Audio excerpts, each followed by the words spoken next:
वो प्रलोभन के लिए ही कोई न कोई लालच में ही आपकी बात को सुनेगा, ये कोई ज़रूरी नहीं है। हमने ऐसा आदत अपनी बात मनवाने के अच्छा हमको प्रलोभन कहाँ देना होता है, जहाँ हमको अपनी बात कुछ मनवानी होती है। अगर हमको किसी समझ की बात करनी होगी तो उसमें मतलब यही है कि बैठ जाओ और सुन लो तब तुमको कुछ चॉकलेट दे देंगे, ऐसा है, वैसा है। ठीक है, तो ये आदत हम लोग डलवा देते हैं। अन्यथा बच्चा तो मतलब देखिए जो हम 3 सुख की बात करते हैं ना मोमेंटरी हैप्पीनेस और happiness in feeling harmony in relationship and sustainable happiness bye clarity of goal. तो बच्चा इसको हम बचपन से भी देखेंगे तो जो बच्चा है वो तो मोमेंटरी हैप्पीनेस पर ही उसका ध्यान है। मतलब उसका ध्यान जो है वो सेंसरी हैप्पीनेस पर ही सेंसरी मतलब सेंसेस के माध्यम से वो जो सुखी होने का प्रयास है तो मूलतः तो वो कर ही रहा है। लेकिन इसका मतलब ये नहीं है कि वही वो चाहता है। एक्चुअली वो खुशी चाहता है, सुख चाहता है, अनलिमिटेड चाहता है। लेकिन अभी जो उसके सामने का सारा विषय वस्तु है, विषय है, वो इंद्रिय सुख वाला ही है। तो हमारी ये ज़िम्मेदारी है कि उसको इससे बड़ी खुशी का उसका ध्यान दिलाना, उसका ध्यान चला जाए। इससे बड़ी भी खुशी होती है। अब अगर हम प्रलोभन, प्रलोभन, प्रलोभन खिला देंगे, पिला देंगे, तुम्हारे लिए ला देंगे, तुम नंबर ला दो, तुम्हारे लिए साइकिल ला देंगे, तुम नंबर ला दो तो लैपटॉप ला देंगे, मोबाइल ला देंगे। तो हम क्या है, हम खुद ही उसको मोमेंटरी सुख में ही, मोमेंटरी हैप्पीनेस में ही उसको फँसा के रख रहे हैं। अच्छा रखने का एक कारण भी है क्योंकि हमको दूसरा कोई तरीका भी नहीं पता है, हम भी उसी में फँसे हुए हैं एक्चुअली। तो मूलतः बच्चा ये नहीं चाहता है, हम ही अभ्यास करा देते हैं। भैया अब चूँकि कोई अब चूँकि अभ्यास हो गया है, तो अब हमारे आचरण को से प्रभावित होकर के उसका अभ्यास बदल सकता है। कोई एक हमारे आज एग्जाम्पल बता जी। पाएंगे जिसमें थोड़ा-सा हम उसमें जो प्रलोभन को हटा के उसको कौन-सी ऐसी चीज़ में लगाएँ? मतलब मेरे को स्टार्ट करने के लिए भी एक थोड़ा सोचना में नहीं आ रहा। नहीं, जैसे आप कोई एग्ज़ाम्पल दीजिए जहाँ पे प्रलोभन के बिना नहीं चल रहा है। अब भैया टीवी ही एक बहुत मात्र चीज़ है जिसको मतलब जिसके लिए जो उसका निजात पाना बहुत मुश्किल हो रहा है। हुँ, तो उसमें मतलब ज़्यादातर थ्रेट, प्रलोभन और लाभ 3 चीज़ें हुँ, हैं जो काम करती हैं। मतलब जो हुँ, जो वे आउट हम यूज़ करते हैं। तो हुँ। अब उससे हटवाना कैसे? मतलब टीवी है तो या तो बंद कर दिया जाएगा या फिर इंटरनेट बंद कर दिया जाएगा या फिर अ, किसी और चीज़ में दूसरी उससे बेटर चीज़ में उसको डालेंगे कि चलो खेलने चलते हैं, मतलब कुछ ऐसा। हुँ। मगर वो खुद के अंदर से अगर को क्या एक स्टेप लेना चाहिए? Self control. हाँ, अभी मतलब अभी जैसे ये पैंडेमिक सिचुएशन है जो इस समय 6 महीने से चल रहा है, आगे भी चलेगा, तो इसमें तो मतलब बच्चे के सामने बहुत लिमिटेड ऑप्शन है। वो बाहर एक्सेस नहीं कर सकता, बाहर खेल नहीं सकता अभी, ठीक है? इंडोर गेम भी कितना खेलेगा, तो फिर टीवी और मोबाइल और इन सब चीज़ों में थोड़ा-सा उसका जुड़ाव बढ़ भी गया है इस समय। लेकिन बाकी समय में हम जैसे शिविर के लिए बाहर लेके जाना, ठीक है? मैं जैसे अपने बच्चों को बाहर शिविर में लेके जब मैं शिविर लेना शुरू कर दिया था तब मैं बाहर शिविर लेकर के गया। क्योंकि क्योंकि घर में ही रह के शिविर लेने में मतलब लिया तो था लेकिन हमें लगा कि वो बहुत प्रभावी नहीं हो रहा है। तो बाहर वो भी अपना शिविर नहीं, दूसरे किसी प्रबोधक का शिविर करवाने साथ में लेके गए, साथ में बैठे।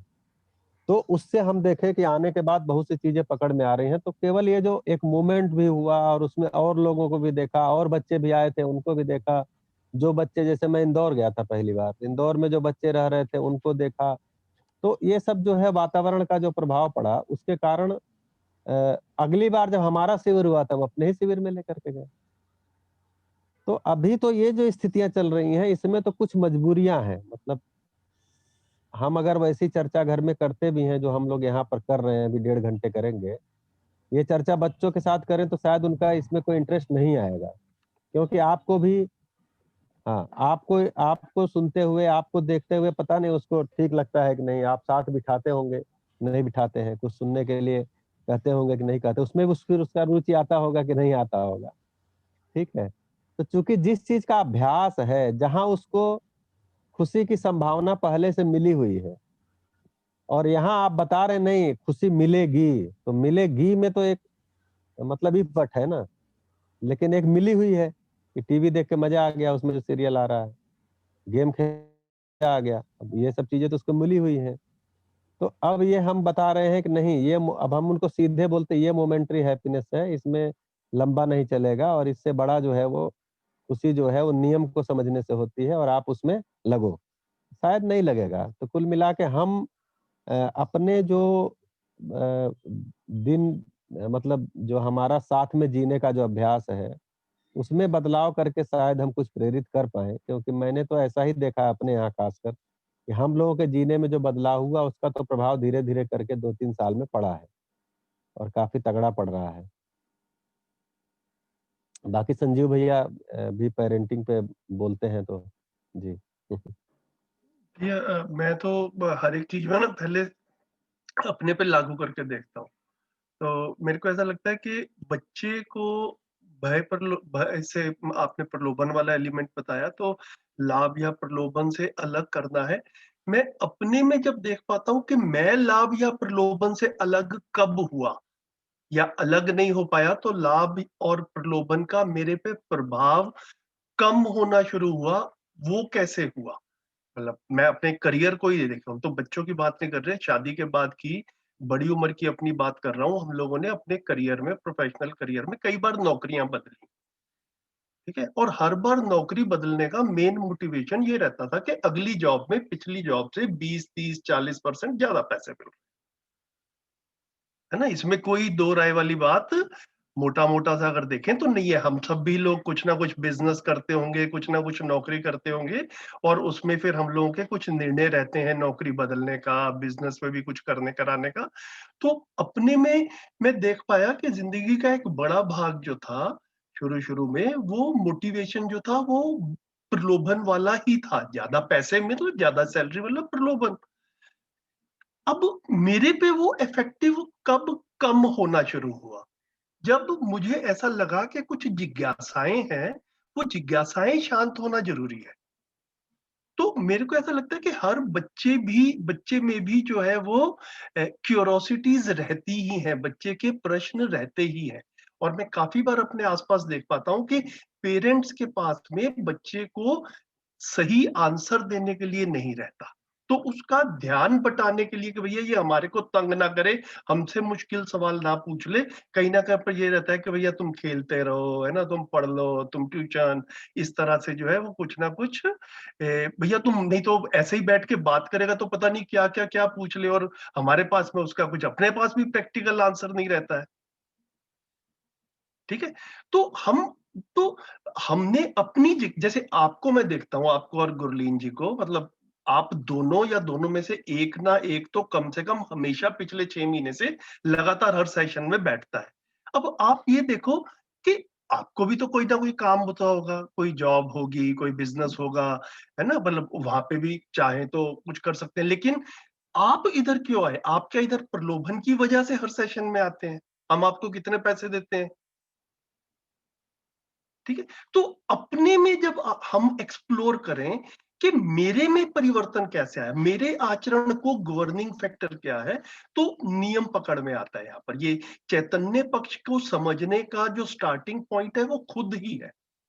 तो अपने में मैंने जब देखा तो मुझे ऐसा समझ में आया कि मेरी कुछ क्यूरोसिटीज़ थी, वो क्यूरोसिटीज़ के साथ में मैं बना हुआ था, नौकरी कर रहा था, लेकिन पैरेलल में भी क्यूरोसिटीज़ थी, उनके जवाब नहीं मिल रहे थे। फिर एक जगह पे आकर एक पल में ऐसा लगा कि जवाब मिल जाएँगे।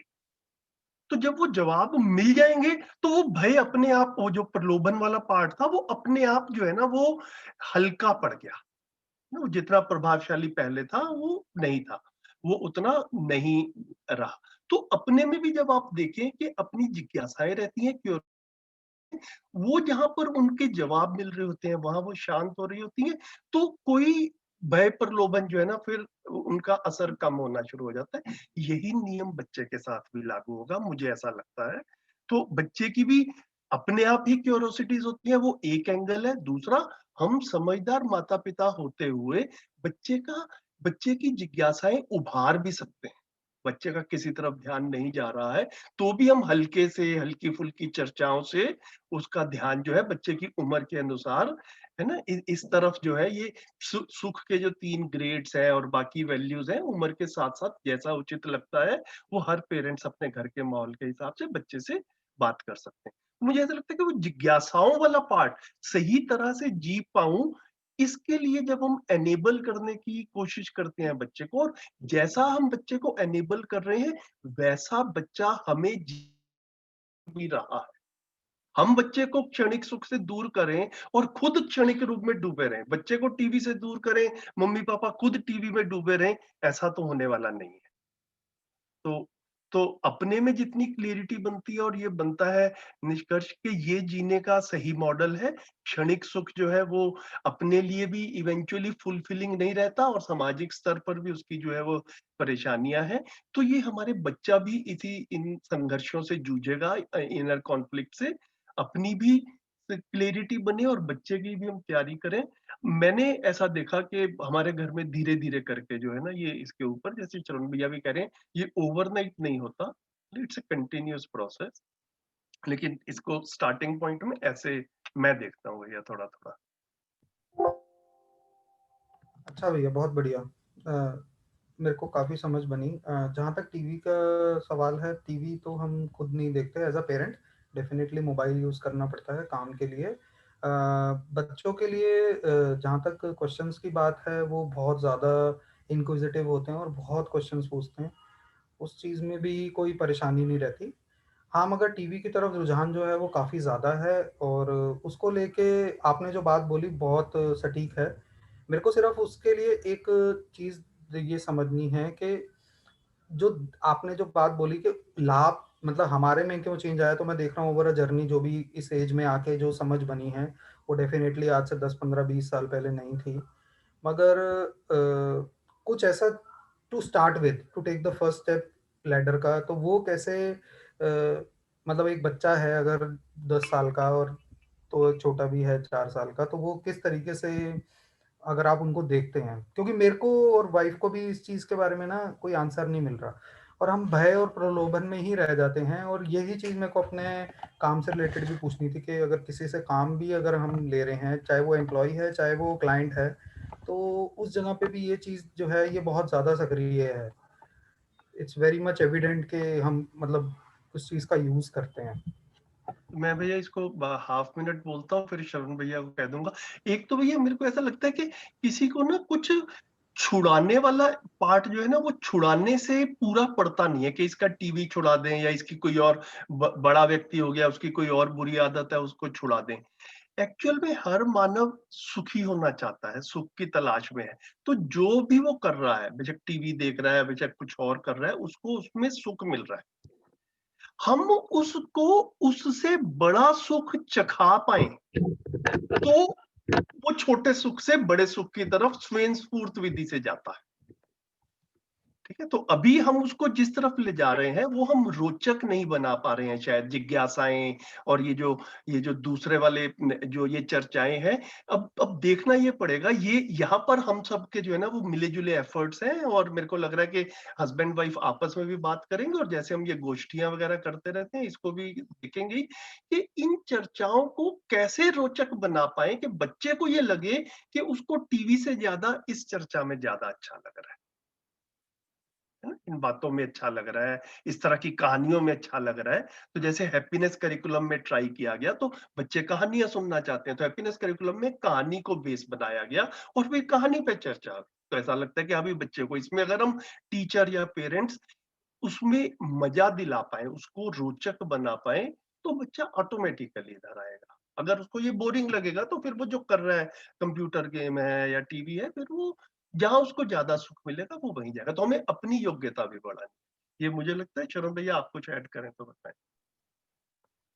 जी भैया, तो कुल मिलाकर के उतना ही है कि अभी बच्चे को देखिए बच्चे को आज्ञाकारी होना ही ठीक रहता है।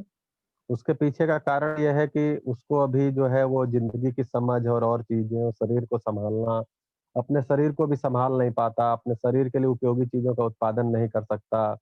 तो इसलिए जैसे बाबा जी भी बोलते हैं मरीज और बच्चे को आज्ञाकारी होना चाहिए।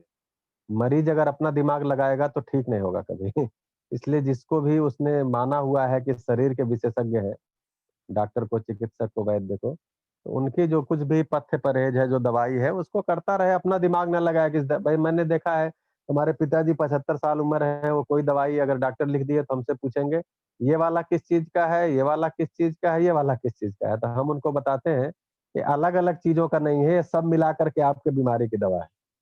तो कुल मिलाकर के शरीर को सँभालना और अभी ज़िंदगी की समझ बच्चे को नहीं होने से, बच्चे को आज्ञा पालन तो करना ही ठीक रहेगा और मोमेंटरी सुख की तरफ उसका ध्यान जाएगा ही जाएगा, उसमें हमको कोई बहुत परेशान होने और बहुत घबराने की बात नहीं है। उसको हमको छुड़ाने के भी चक्कर में नहीं रहना है। बस उसकी जो अपब्रिंगिंग है, वो ठीक ढंग से होती रहे तो वो 15-20 साल, 22 साल की उम्र होते-होते आप देखेंगे उसके अंदर अब हम सोच रहे हैं आज जो है वो टीवी छोड़ दे, कोई बात नहीं है, टीवी रहने दीजिए। आप उसके साथ पैरेलल संवाद भी करते रहिए। उसको ये वाला कंटेंट भी जैसे मैं जब शुरू में किया था वो बताता हूँ।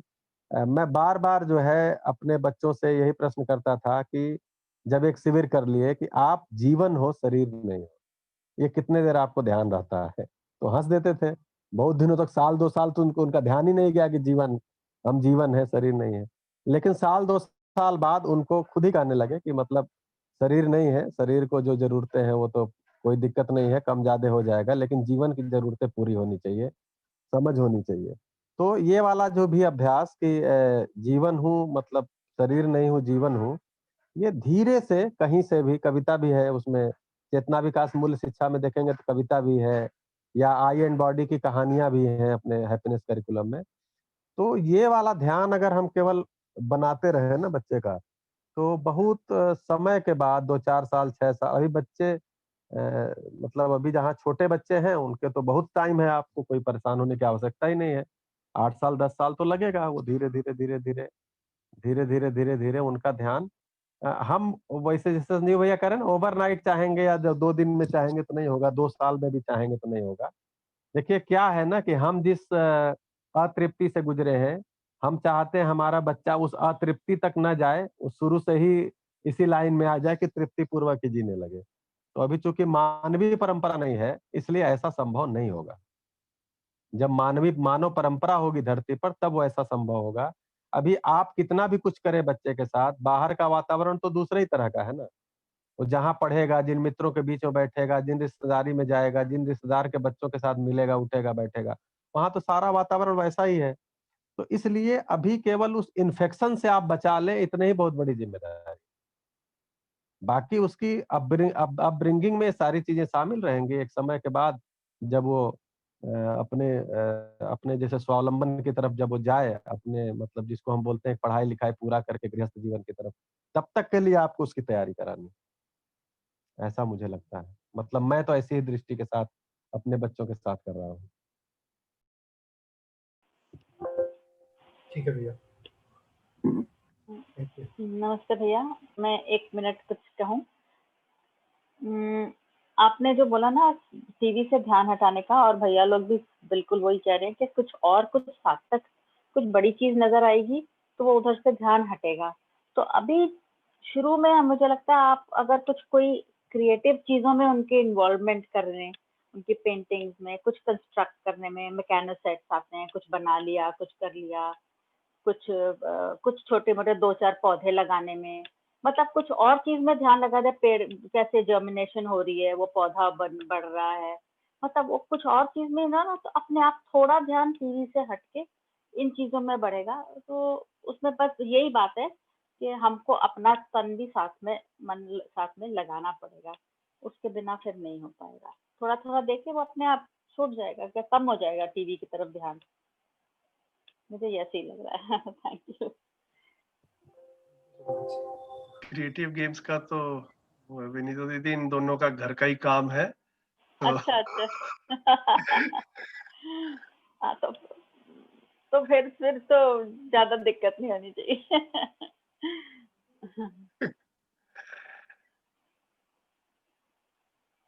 ठीक है, तो देखते रहिए महेश भाई, मतलब आप सही सोच रहे हैं और जैसे कहते हैं कि ये जैसे है ना, बच्चा एक ही दिन में बड़ा नहीं हो जाता, इसी तरह से ये सारी चीजें भी एक ही दिन में नहीं हो जाती। हमारा रास्ता ठीक है तो मंजिल मिलेगी, मतलब ये जो है कंटेंट हमारे पास में है।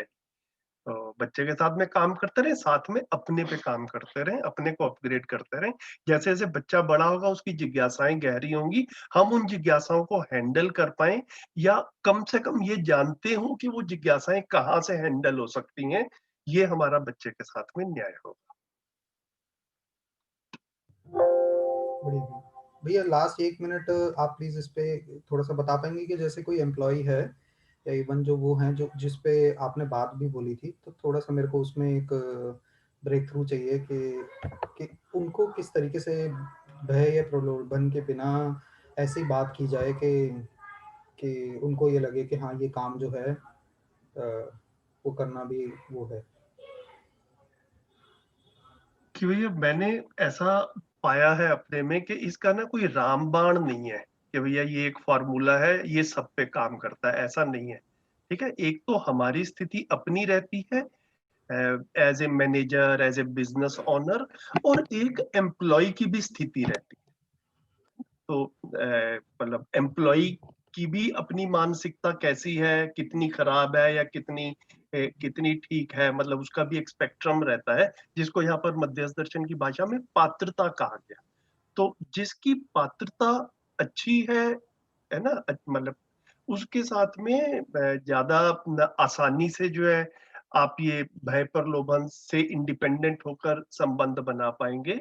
और जिनकी भी पात्रता नहीं बनी है वहां पर तो काम धीरे होगा, मुश्किल होगा, शायद एक लंबे समय तक भी लगे कि कुछ रिजल्ट नहीं निकल कर आ रहा है, और शायद अपने में भी थोड़ा इम्पेशंस लगे। तो वो अपने में ये देखा जाए कि किन में पात्रता ठीक है और उनके साथ में जल्दी काम किया। जैसे अब हम भी शिविर वगैरह करते हैं, काफी काफी लोग आते हैं। अब उनमें से जिनकी पात्रता ठीक रहती है वो लंबे समय तक टिके रहते हैं। हम खुद भी टिके रहे, हम भी तो कभी पहली बार शिविर में बैठे थे, अपनी पात्रता के अनुसार हम लोगों को भी लगा कि हाँ ये जो है यहाँ से चीज ठीक मिल रही है। अभी आप लोग भी जो है ये जितना सेशंस में बैठते हैं, जितनी सीरियसनेस के साथ में, जितने कमिटमेंट के साथ में, तो ऐसे ही आप भी अपने एम्प्लॉइज में आंकलन कर पाएंगे कि कितने लोग भय प्रलोभन में ज्यादा ग्रसित हैं और कितने लोग जो है वो उनमें भय प्रलोभन से अलग मानवीयतापूर्ण आचरण वाली भी कोई बात, कोई ठीक गलत वाली भी बात है ना, कुछ ये वाले भी वे चीजें जो है वो दिख रही हैं। तो जिनकी पात्रता ठीक होगी उनके साथ में ये जल्दी होगा, रिजल्ट ज्यादा अच्छे से जल्दी मिलेगा। तो ऐसा जो है एक डिस्टिंक्शन के रूप में देख सकते हैं। ऐसा नहीं है कि सबके साथ ही करेंगे और सबके साथ ही ऐसा करने से ठीक हो जाएगा, मतलब ऐसा तो मैं तो नहीं देख पाया कम से कम। शरण भैया आप कैसे देखते हैं इसको? और भैया एक चीज और अपने पे किस चीज में काम करना चाहिए ताकि जो ये चीज है, मतलब मैं भी एनेबल हूँ, कोई जरूरी तो नहीं है कि सब लोग ही डेफिशिएंट है और मैं बहुत एनेबल्ड हूँ या फिर काफी उस चीज में एफिशिएंट हूँ। तो अपने आप को किस उसमें देखना चाहिए, आंकलन कैसे करना चाहिए या फिर क्या काम करना चाहिए जिससे so that if I am not able to get the work done तो कहीं ना कहीं मेरी भी इनेबिलिटी हो सकती है। तो इस चीज के लेके अगर एक चीज आप बता पाएं प्लीज। शरण भैया भैया। मतलब मुझे तो मैं जो अपने पे अभ्यास किया उसमें मुख्य दो बातें हमें पकड़ में आई थी कि जो भी जिंदगी में जो झटके मुझे लगते थे, मतलब मैं जहाँ पीड़ित होता था, तो उसमें दो चीजें ही पकड़ में आती थी, हस्तक्षेप और उपेक्षा। मतलब या तो मैं किसी के विचार में, कार्य में, व्यवहार में हस्तक्षेप किया करता था, या किसी के विचार या व्यवहार को या किसी प्रस्ताव की उपेक्षा किया करता था। ये दो चीज मैंने बदलाव किया अपने संबंधों में, चाहे बच्चा हो, चाहे बड़ा हो, चाहे पिता हो, माता हो, कोई भी हो, अपने मित्र हो। ये दो चीजें बहुत समस्या कारण है कि हमको हमारे अनुसार नहीं होता तो हम हस्तक्षेप करते हैं, उपेक्षा करते हैं। इसके कारण हमारी समस्या, तो मैं धीरे धीरे इनको पहले तो देखना शुरू किया कि मैं कहाँ, जैसे दिन में जो है वो अपना कार्य व्यवहार चला, शाम को एक बार सोचा कि आज मैंने कहाँ कहाँ हस्तक्षेप किया या कहाँ कहाँ हमने उपेक्षा की, तो कल वो मिनिमम हो सकता है क्या। ऐसा धीरे धीरे धीरे करके अभी भी अभ्यास जारी है। अब मिनिमम हस्तक्षेप और उपेक्षा होने से मतलब मेरे बहुत सारे संबंध देखता हूँ कि स्मूथ हो गए। मैंने बहुत सारे संबंधों में बहुत सारे कलेश अपने आप ही चले गए। अच्छा, कुछ बिगड़ा नहीं हमारा। भाई किसी ने अगर गलत किया तो उसका परिणाम वो खुद भुगत के बोलता नहीं है हमसे गलत हो गया। तो ऐसा ऐसा बहुत बार हुआ है। तो कुल मिला, लेकिन ये नहीं है कि कोई आग में कूदे और हम उसको पकड़े ही नहीं। ऐसा कोई करने भी नहीं जा रहा कि आग में कूदने जा रहा है। तो कुल मिला के हस्तक्षेप और उपेक्षा ये 2 है, बहुत ही हमारे लिए चेक पॉइंट है, जिस पर मेरा अभ्यास आज भी जारी है और मैं इसका अभ्यास काफ़ी समय से करता आ रहा हूँ और मुझे काफ़ी ये ठीक लगा है। बाकी जो दूसरी चीज़ें हैं, जीवन विद्या मध्यस्थ दर्शन की, कि कितनी बार हमें होश रहता है कि मैं जीवन हूँ, शरीर नहीं। कितनी बार हमें होश रहता है कि संपूर्ण अस्तित्व नियम पूर्वक है।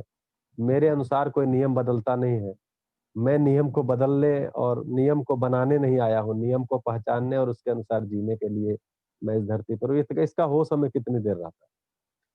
तो भैया आपका माइक म्यूट है। महेश जी कुछ बोल रहे हैं? जी नहीं, जी भैया नहीं, मतलब मैं वो डिस्कस कर रहा था भाई से। जी बिल्कुल अच्छा, समझ अच्छा, गया। अच्छा। ठीक है, तो कितना देर हमें ये होश रहता है? तो ये सब चीज़ें कितना देर हमें होश रहता है कि मेरी आवश्यकताओं का मैं खुद पहचान पा रहा हूँ? इसका होश मुझे कितना देर रहता है कि अब मैं बहक जाता हूँ, अपनी आवश्यकताओं को पहचानने में बहक जाता हूँ? कितना देर मुझे होश रहता है कि मेरे सामने वाला जो मानव है वो भी शरीर प्लस जीवन है, उसके जीवन में अतृप्ति है जिसके कारण वो उसका व्यवहार ऐसा है। जीवन में ही कोई जो है विषमता है, जीवन पर ही काम करके वो भी ठीक हो सकता है। ये सब होश हमको कितनी देर रहता है? कितनी देर हमें होश रहता है कि सामने वाला गलती जानबूझ के नहीं कर रहा है? नहीं तो अक्सर हमको हमेशा ये लगता है कि वो तो जानबूझ के कर रहा है। ऐसे ही कुछ पॉइंट्स हम जो दर्शन में चर्चा हुई है वो नोट कर सकते हैं अपने लिए, कि हम कितना देर होश में रहते हैं और कितनी देर बेहोशी में रहते हैं। तो देखेंगे बहुत सारी बार हम बेहोशी में रह जाते हैं, बेहोशी के कारण गड़बड़ हो जाता है।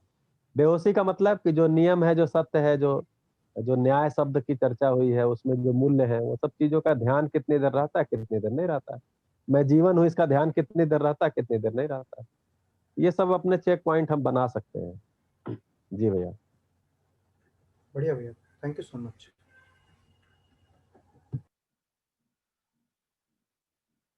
और किसी का भी कुछ हो शेयरिंग या प्रश्न जैसे, तो नहीं तो आगे बढ़ेंगे।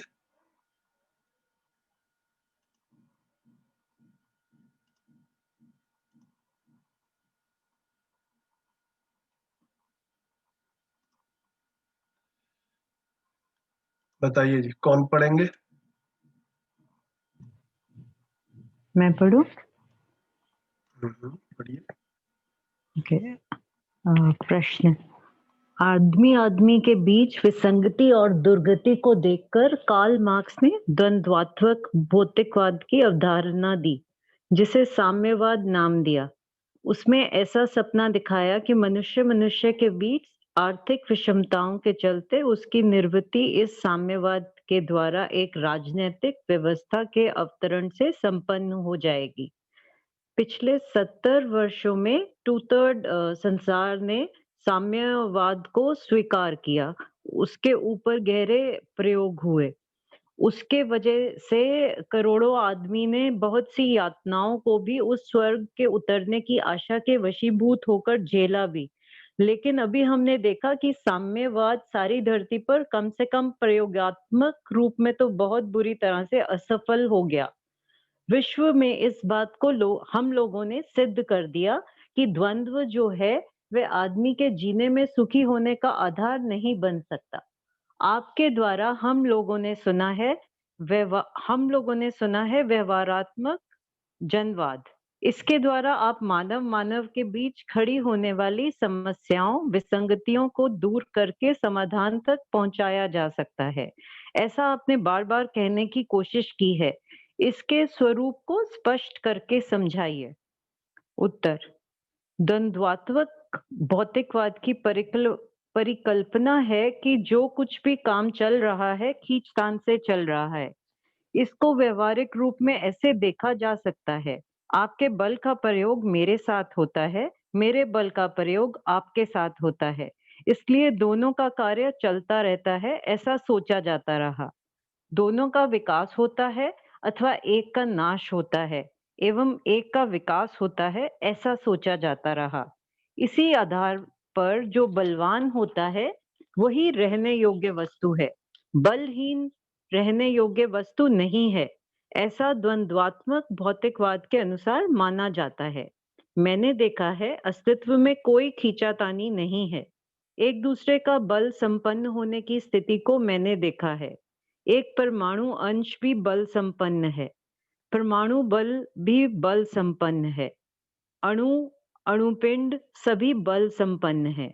यह एक दूसरे के साथ आदान प्रदान के रूप में पूरकता विधि को संपन्न करने योग्य है, फलस्वरूप विकास है। अस्तित्व को समझकर के तो ये द्वंद्वात्मक भौतिकवाद नहीं लिखा जा सकता। बुद्धि का सटीक प्रयोग ना होने के फल में ही हम ऐसा सब कुछ सोच लेते हैं।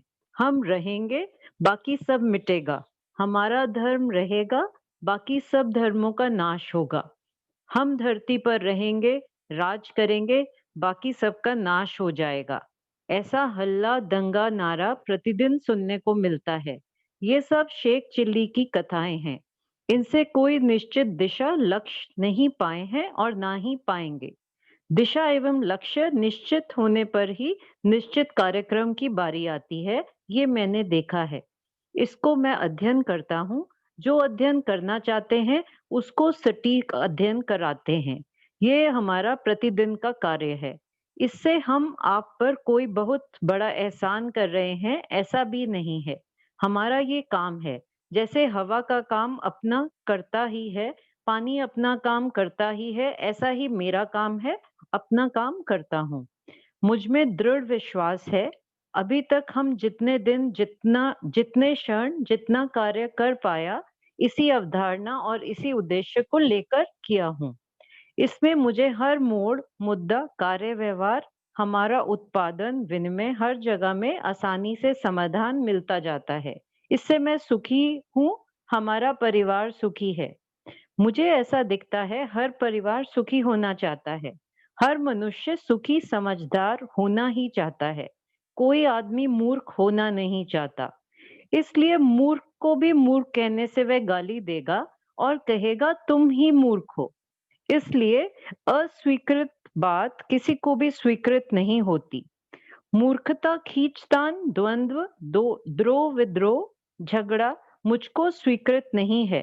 भौतिकवादी कहते हैं द्रोह विद्रोह के बिना कुछ हो ही नहीं सकता। इसके बदले में समाधानात्मक भौतिकवाद के नजरिए में जो कुछ भी अस्तित्व में है बल संपन्नता है। बल संपन्नता का उपयोग है, सदुपयोग है, प्रयोजनशीलता है। यही जागृत जीवन में होने वाली स्वाभाविक खुशबू है। विज्ञान सम्मत यदि विवेक हो पाता है, यही मुख्य मुद्दा है। विवेक का मतलब है प्रयोजन।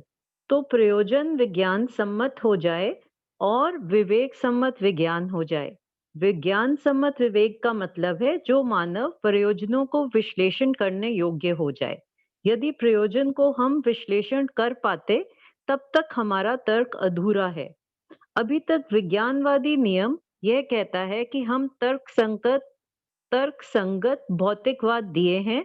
तो पहले तर्क तो यही आता है कि मैं क्या हूँ, कौन हूँ, क्यों हूँ और हमारी शांति, अशांति, दुख, सुख कैसे निर्मित होते हैं। इससे हम पीड़ित क्यों होते हैं, खुश क्यों होते हैं, इसका उत्तर विज्ञान से मिलता नहीं है। तो हम झूठ से कोई चीज शुरू करके सच्चाई को नहीं पा सकते। समाधान है, अस्तित्व में नियति है, नियति क्रम है। नियति क्रम का अर्थ है समाधान की और गतियां। इस बात को समझाने के लिए समाधानात्मक भौतिकवाद में प्रयत्न किया है। इसी के आधार पर व्यवहारात्मक जनवाद की बात है। मनुष्य सुखी होना चाहता है और समाधान बराबर सुख, समस्या बराबर दुख। समाधान चाहिए ही चाहिए। समाधान कैसा होगा? व्यवहार से होगा। कैसे होगा? संबंध, मूल्य, मूल्यांकन और उभय तृप्ति से समाधानित होंगे। यदि हम संबंधों को पहचानते नहीं हैं, तब भी समस्या से ग्रसित रहते हैं। मूल्यों का निर्वाह करते नहीं, संबंधों के अनुरूप, तब भी हम समस्या से ग्रसित रहते हैं। ये संबंध मूल्य मूल्यांकन उभय तृप्ति चारों होने पर समाधान होता है। इस ढंग से ये चारों एक दूसरे से जुड़ने पर चार समस्याओं के बदले एक समाधान होता है। आदमी समस्याओं से लद गया है, समस्या भर दिखता है, आदमी का तो पता ही नहीं है। इसका गवाही है ये राजनीतिक, सांस्कृतिक, आर्थिक समस्याएं अंतहीन होकर आदमी को ढक दिया है। हर आदमी हर पीढ़ी का समस्या से दबकर कराते कराते अंत हो जाता है। इसके बदले व्यवहारात्मक जनवाद एक ऐसा प्रतिपादन है, व्यवहार से मनुष्य समाधानित होता है। व्यवहार हम दो स्थितियों में ही करते हैं, एक नैसर्गिक संबंध एवं एक मानव संबंध। नैसर्गिक संबंधों में हम कितने भी व्यवहार करेंगे, नियम, नियंत्रण, संतुलन के अर्थ में करेंगे, उससे हम समाधान पाते हैं। नहीं तो समस्या से ग्रसित होते ही हैं, जैसा अभी ग्रसित हो चुके हैं। हम बिना सूझबूझ के कुछ भी प्रयोगिकी कर्म किए हैं, धरती का पेट फाड़ा, फलस्वरूप कष्टग्रस्त हैं ही। इन समस्याओं के कारण मानव इस धरती पर रहेगा, नहीं रहेगा, ये प्रश्न चिन्ह बन ही चुका है। मेरे देखने के अनुसार हर मानव हर स्थिति हर गति में समाधानित हो सकता है। यही व्यवहारात्मक जनवाद में प्रतिपादन की बात है। इसका सार बिंदु यही है, संबंध, मूल्य, मूल्यांकन, उभय तृप्ति। इसी के चलते सर्वतोमुखी समाधान हमें मिलता है। आर्थिक समाधान मिलता है आवर्तनशील विधि से, सांस्कृतिक विधि मिलता है मानव संचेतनावादी मनोविज्ञान से। मनुष्य ज्ञानावस्था की इकाई है, वह संज्ञानशीलता से ही अपने को प्रमाणित कर पाता है। संबंध होना, वर्तमान में विश्वास होना, व्यवस्था में जीना और सह अस्तित्व को प्रमाणित करना। इस ढंग से व्यवहारात्मक जनवाद सर्वतोमुखी समाधान के अर्थ में प्रतिपादित है। नेक्स्ट भी पढ़ना? नहीं, बस थैंक यू। ओके।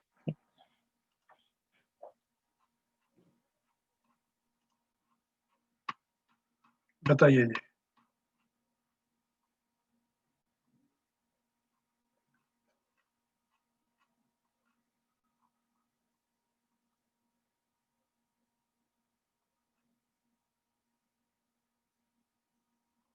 वैसे तो सेल्फ एक्सप्लेनेटरी था, मतलब सिंपल चीजें ही थी, कोई ऐसे खास नया मुश्किल शब्द भी नहीं आया और मुश्किल कॉन्सेप्ट भी नहीं आया।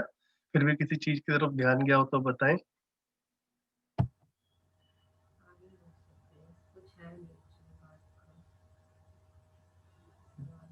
भैया क्वेश्चन में यही पूछ रहे हैं ना बाबा जी के सुखी रहने के लिए जो है वो किस तरीके से अपना जो हमने मानवीयकरण जो है वो उसको तरफ कम ध्यान देते हुए भौतिक की तरफ, क्योंकि क्वेश्चन जो है थोड़ा सा क्लियर नहीं हुआ था, आगे जो था वो थोड़ा इसलिए। ये मोटा मोटा ना, मैं इसको क्वेश्चन को जब देखता हूँ तो ऐसा देखा गया, ये कार्ल मार्क्स के रेफरेंस से क्वेश्चन शुरू हुआ है, साम्यवाद, मतलब जिसको हम सोशलिज्म, कम्युनिज्म या उसके आसपास की कोई चीज जैसे मानते हैं, तो है ना, उस पे आधारित है राजनीतिक व्यवस्था से क्या होगा।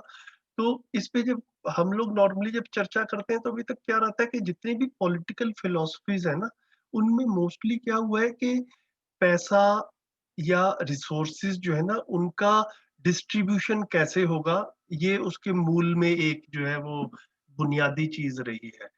कि जैसे कैपिटलिज्म रहता है तो उसमें रहता है कि एक आदमी जितना मर्जी पैसा इकट्ठा कर सकता है। जब हम सोशलिज्म कम्युनिज्म की बात करते हैं तो उसमें आ जाता है कि भैया उसमें लिमिट रहेगी, किसी के पास में बहुत ज्यादा नहीं होगा, किसी के पास में बहुत कम नहीं होगा।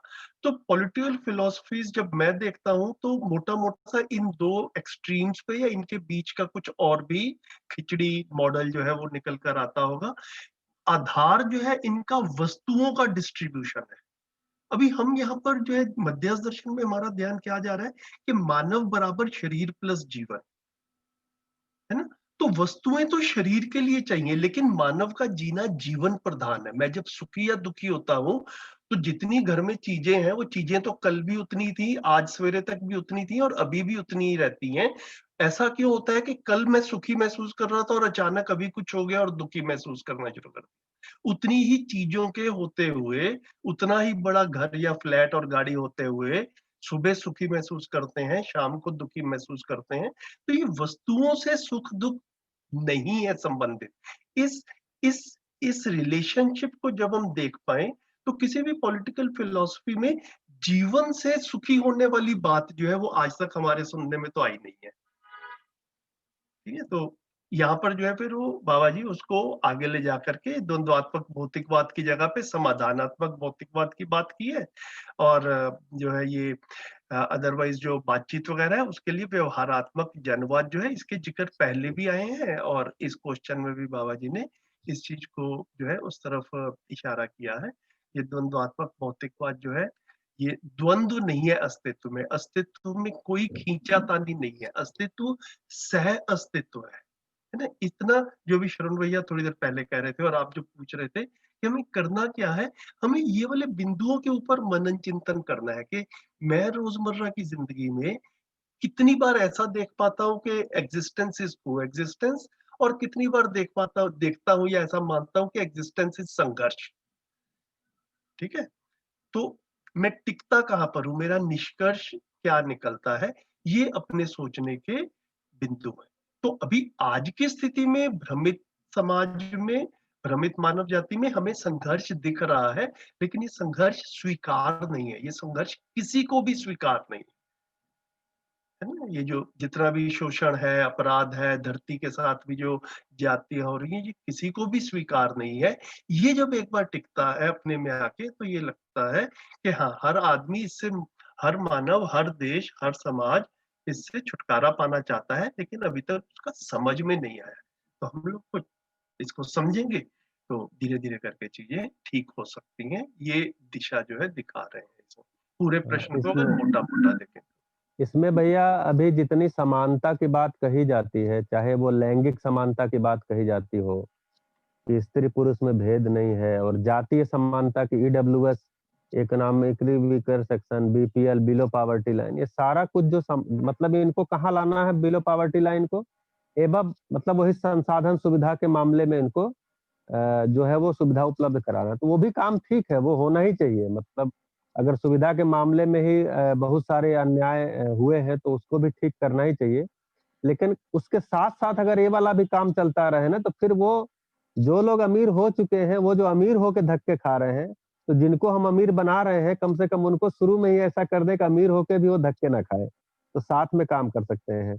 पुरुष महिला में समानता की बात होती है, तो वहाँ पर भी पावर और पद की ही समानता की बात की जाती है। उनमें जो आशा विचार इच्छा के रूप में समानता है, जो सुख के चाहना के रूप में समानता है, जो समझ के जीने के रूप में समानता है, उसकी बात अभी शामिल ही नहीं है। तो कोई भी इज़्म हो, वो इज़्म जो है वो कहीं न कहीं संघर्ष में ही लेके जाता है बाद में। अब मान लीजिए वो सारे जो पद की और अन्य चीज़ों के लिए जो हम समानता की बात कर रहे हैं, हो गया।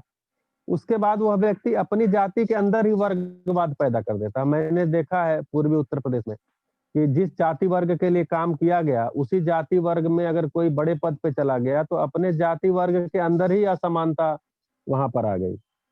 तो ये सब चीज़ें हमने देखा है सभी गाँवों में, हर जगहों पर। तो चूँकि मूल काम जो है मानव के समझ पे अगर नहीं होगा, तो ये कोई भी वाद जो है इज़्म, ये केवल सुविधा को और केवल साधनों को देख कर के अगर चलता रहेगा, तो अंत में वही होगा कि मतलब हम छोटे गरीब से बड़े गरीब बनाएँगे। नहीं, अमीर बड़े गरीब है ना, सोम भैया बोलते हैं, गरीबों की गरीबी 2 लाख, 4 लाख, 5 लाख की, और अमीरों की गरीबी 10-20 करोड़ की। तो हम केवल क्या करेंगे कि छोटे गरीब को बड़ा गरीब बना देंगे। तो ये करने का काम कर रहे हैं, क्योंकि समझ पे काम नहीं हो रहा है। और ये अगर ध्यान में आता है सभी को, सरकारों को, मानव समाज को, समुदायों को, संस्थाओं को, पार्टियों को, जो भी विचारधाराएँ हैं उनको, तो ये अच्छा काम हो जाएगा। हमें लगता है यही पूरी बात इसमें कही गई है। जी। संजीव जी और श्रवण भैया, व्यवहारात्मक जनवाद का थोड़ा-सा बताएँगे कि कैसा होगा ये? हाँ, एक बुक है। जैसे ये दर्शन का पूरा जो एक फ्लो है, तो उसमें 4 दर्शन हैं। दर्शन का मतलब है कि जो चीज़ जैसी है उसको ठीक वैसा ही देख लेना, बिना अपनी क्रिएटिविटी लगाए। उसके वस्तु को पहचान लेना, उसको दर्शन बोलते हैं। फिर जब दर्शन, हम जो चीज़ है उसको वैसा देख लेते हैं, नियम को पहचान जाते हैं, तो हमारे अंदर फिर विचार बनते हैं। तो हम विचार को फिर आदान-प्रदान करते हैं, बातचीत करते हैं, तो हमारे बातचीत के मुद्दे बदलते हैं। तो वो जो बातचीत के मुद्दे किस प्रकार से बदलते हैं, तो 3 वाद बताए हैं बाबा जी ने, कि जब हम व्यवहार में किसी के साथ बैठते उठते हैं तो वहाँ जो है जन चर्चा में क्या मुद्दे रखेंगे, तो व्यवहारात्मक जनवाद में है। फिर जब हम भौतिक वस्तुओं के साथ कोई प्रयोग और कोई उत्पादन कर रहे हैं और जी रहे हैं, तो उसमें जब हम विचार करेंगे तो समाधानात्मक भौतिकवाद होगा, जैसा कि अभी द्वंद्वात्मक भौतिकवाद है। फिर इसी तरह से जब हम ईश्वर के बारे में और जो है वो सत्य के बारे में जब हम देखने जाएँगे, तो वहाँ पर क्या होगा, तो अनुभवात्मक आध्यात्मवाद। तो ये 3 वाद लिखे हैं, तो उसी व्यवहारात्मक जनवाद की यहाँ चर्चा की गई है। तो उसमें बहुत सारे जन चर्चा के मुद्दे निकाले गए हैं, जो कि हम समाज में रख सकते हैं।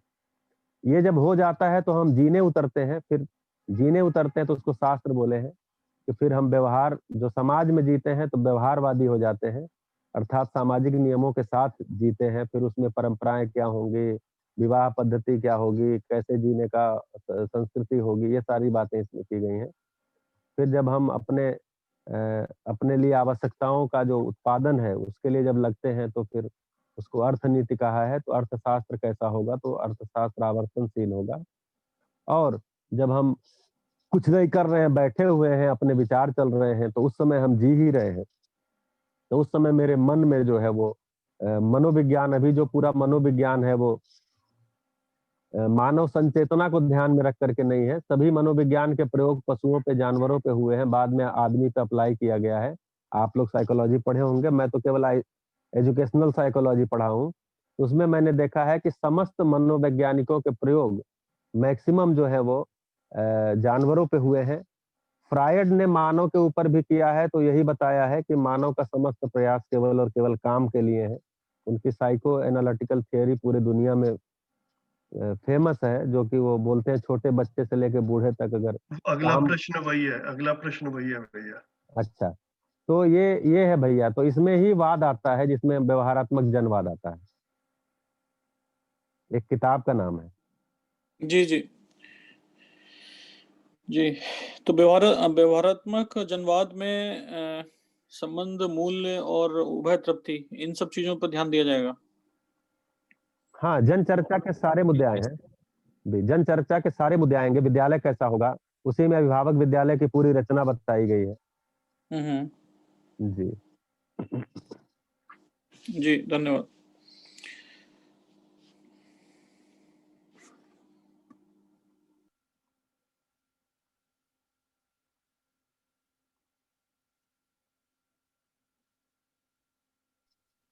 आगे बढ़े?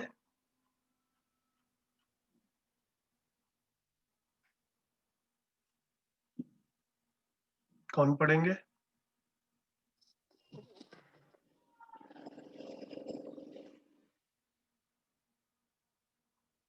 चलिए, मैं पढ़ता हूँ। आप ही पढ़ो फिर से, ठीक है। प्रश्न, फ्रायड ने एक प्रतिपादन प्रस्तुत किया जिसमें उसने आदमी की तमाम इच्छाओं को एक बिंदु पर केंद्रित कर दिया, वह है काम। आज दुनिया में इस विचारधारा को तमाम लोगों ने अघोषित या घोषित रूप से स्वीकार कर लिया है, लेकिन हम देखते हैं कि उससे सारी दुनिया में आदमी के बारे में एक स्पष्ट और समाधानकारी चिंतन और परिणाम नहीं मिला। आपने मानव संचेतनावादी मनोविज्ञान की बात कही है।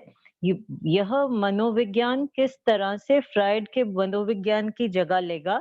इस अवधारणा से कैसे आदमी सुख शांति को प्राप्त करेगा और समग्र मानव जाति एक सही दिशा को प्राप्त कर सकेगी? उत्तर, हर मानव जीवन और शरीर का संयुक्त रूप है। इस बात को स्पष्ट किया है। जीवन मूल रूप में गठनपूर्ण परमाणु है। परमाणु ही संक्रमित होकर चैतन्य प्रकृति में होता है, तब प्रकृति अपने चैतन्य रूप में वैभवित हो पाती है। गठनपूर्ण परमाणु भार बंधन एवं अणु बंधन से मुक्त रहता है, यही उसका वैभव है। यह सह अस्तित्व विधि से समृद्ध मेदस संपन्न शरीर को चलाने योग्य हो जाता है। ये दोनों नियति क्रम में आने वाली विधियां हैं, अर्थात निश्चित रूप में अस्तित्व सहज उपलब्धियां हैं। मनुष्य में और अन्य जीवों में जीवन का और शरीर का संयुक्त रूप में होना होता है। इसको भली प्रकार से देखा गया है। इसका अध्ययन किया जा सकता है। अध्ययन का केंद्र बिंदु यही है कि जीवित रहना, ना जीवित होना, जीवन संपन्न रहना और जीवन रहित रहना, यह स्पष्ट होता ही है। इसमें जीवन संपन्न रहने का जो प्रमाण है, ज्ञानेंद्रियों के व्यवहार से समझ में आता है। जीवन शरीर के द्वारा प्रकाशित नहीं हो पाता है, अर्थात ज्ञानेंद्रियों का कार्यकलाप जब नहीं हो पाता है, तब मर गया कहते हैं। मरने का मतलब शरीर को जीवन छोड़ दिया रहता है। शरीर से जब जीवन अलग हो जाता है, उस समय से मृतक हो गया ऐसी घोषणा करते हैं। ऐसे शरीर को हम मनुष्य नहीं कहते हैं। जीवन शरीर को चलाते हुए स्थिति में ही हम मानव कहते हैं। ऐसा हर मानव एक विचारशील इकाई है। जीवों में विचारना का कोई स्थान नहीं है। जीवों का विचार वंशानुषंगीयता के रूप में ही है। मनुष्य वंशानुषंगीय विधि से जीना चाहे तो भी कल्पनाशीलता, कर्म स्वतंत्रता उससे अधिक दूर दूर तक पहुंचा ही रहता है। जब वंशानुषंगीयता के अर्थात शरीर के सीमा में यदि हमारा विचार सीमित नहीं हुआ, उस स्थिति में हम दूर दूर तक फैलते ही हैं। इसके कारण जीवन का शरीर सीमा से सीमित रहना नहीं बना। इसके कारण हमारा शरीर सीमा तक विचार कर हम कहीं तृप्त नहीं हुए, समाधानित नहीं हुए। इसका गवाही है, ना तो हम सामाजिक हो पाए और ना ही अखंड समाज बना। सार्वभौम व्यवस्था को नहीं पाए। कुत्ते की व्यवस्था सार्वभौम है, मानव की व्यवस्था सार्वभौम है, घोड़े की व्यवस्था सार्वभौम है, हर जीव की व्यवस्था सार्वभौम है। मनुष्य कौन सा अभागा है जो उसकी व्यवस्था सार्वभौम ना बने। विचारशीलता हमारा सत्व है। आप हम चुप नहीं रह सकते। विचार को चुप करना हमारे अधिकार में नहीं है। अस्तित्व में गधा, घोड़ा, कुत्ता, घास फूस, पत्थर, लोहा, मणि, माणिक्य सभी का उपयोग है या एक दूसरे के पूरक है। तो मनुष्य होकर के पूरक ना हो, यह कैसे हो सकता है? चुप होना यानी प्रकृति विरोधी होना, नियति विरोधी होना, विकास विरोधी होना और जागृति विरोधी होना। इस तरह चारों विधि से विरोधी हो गया और विरोध से समस्या पैदा होगा। यही हुआ। हमारे देश में जितने लोगों ने समाधि के लिए प्रयत्न किया, इन सारे प्रयोग में जब समाधि की गवाही देने की बारी आती है, तो कुछ लोगों ने गोल मोल विधि से गवाही दी भी है। किंतु मैं समाधि पाया हूँ, समाधि का यही फलन है, मैं इसका प्रमाण हूँ, ऐसा बोलना बना नहीं। अब उसके बाद अवतारी पुरुष आ गया। अवतार में मनुष्य के जितने भी दस्तावेज हैं, मनुष्य की अंतिम कल्पनाओं के प्रस्तुत करने की कोशिश की। शुभ के लिए ही किया, किंतु सर्व शुभ घटित नहीं हुआ। शुभ का मतलब समाधान, समृद्धि, अभय सह अस्तित्व से प्रमाणित नहीं हुए। अखंड समाज, सार्वभौम व्यवस्था प्रमाणित नहीं हुई। हर मनुष्य समझदार हो गया। इस बात का सत्यापन भी हर मनुष्य करने योग्य हुआ भी नहीं। सबको सुख, शांति, संतोष प्राप्त नहीं हुआ। इन चीजों को ध्यान में रखकर हम असफलता की बात कह रहे हैं। इसके विपरीत भौतिकवाद ने जो कहा, संग्रह सुविधा, उससे भी बात बना नहीं। वो भी असफलता के कगार पर आ गया। सफलता की जो बात आती है, वो मानव संचेतना से ही आती है। मानव संचेतना कहाँ रहता है? जीवन में रहता है, शरीर में नहीं रहता। तो आपने जिस फ्रॉइड के नाम के व्यक्ति को कहा, उनको जीवन से लेन देन है ही नहीं। यदि काम वासना से पीड़ित होना ही जीवन मांगता है, यही सच्चाई है, तो यह पहले से ही कुत्ते, बिल्ली आदि जीवों में हो चुका है। फिर मनुष्य में होने की क्या जरूरत थी नियति क्रम में? ऐसा पूछा जाए तो मनुष्य के होने का कोई लक्ष्य ही नहीं है, यही तर्क निकलता है। और भिन्नता क्या है उसमें? मनुष्य का लक्ष्य सुखी होना है। सुखी होने के लिए समाधान चाहिए। बिना समाधान के एक भी आदमी प्रमाणित नहीं करेगा समृद्धि को। समाधान को छोड़कर हम समृद्ध हो जाएं, ये होगा नहीं। इसलिए इस पर अपने को विचार करने की जरूरत है। विचार करने पर हमें जो समझ में आया, मानव संचेतना की संपूर्णता संज्ञानशीलता और संवेदनशीलता में व्याख्यायित होता है। संज्ञानशीलता में दो चीज, जानना मानना, और संवेदनशीलता में दो चीज, पहचानना निर्वाह करना होता है। संवेदनशीलता का जितना भी प्रयत्न है, प्रवर्तन है, वो इंद्रिय मूलक विधि से होता है। तो इंद्रिय संवेदना के आधार पर हम जितना भी निर्णय करते हैं वो सामयिक ही होगा, उसमें निरंतरता नहीं होगी। जैसे खाना अच्छा लगता है तो खाते ही रहें, सोना अच्छा लगता है तो सोते ही रहें, ऐसा होगा नहीं। कहने का मतलब है कि कोई इंद्रिय व्यापार में ऐसी क्रिया नहीं है जिसको हम सतत एक साल ले जाएं। उसमें बारंबार बदलाव आवश्यक है।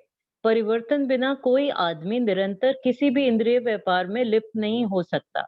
यह झंझट क्यों आ गया? पूछा जाए तो मानव को संज्ञानशीलता की ओर प्रवृत्ति के लिए। इसलिए व्यवस्था कितना शुभ है कि संवेदनशीलता की भंगुरता मानव के जागृत होने के लिए घंटी है। मानव जागृति के लिए प्रेरणा है, मानव जागृति के लिए दिशा है। मेरे लिए, आपके लिए। ये कब उद्गमित हो, कब आप इसको सत्यापित करेंगे, यह आप ही सोचेंगे। इसका दायित्व आपका ही है। मेरे लिए सब आ गया। ये सब आ गया तो हमारा रोमांचित होना स्वाभाविक है। ये अपने आप में कितना व्यवस्थित बात है। थोड़ा सा विचारशील होने से आदमी ये विचार कर ही सकता है, और उसी के आधार पर हमने जो कुछ प्रयोग किया उससे स्पष्ट हो गया कि संवेदनशीलता भंगुरशील है और हम निरंतर सुख चाहते हैं। संवेदनाओं में संवेदनाओं के योग से हमें सुख भासता भी है, पर सुख की अनुभूति नहीं होती। हमारी प्यास सुख की है जो अनुभव के बिना होती नहीं। अनुभव निरंतर होता ही है, अनुभव कहीं भी भंगुर होता नहीं। इस आधार पर सुख की निरंतरता के लिए ये आवश्यक था। संवेदनाओं में भंगुरता सहज है, यही व्यवस्था है।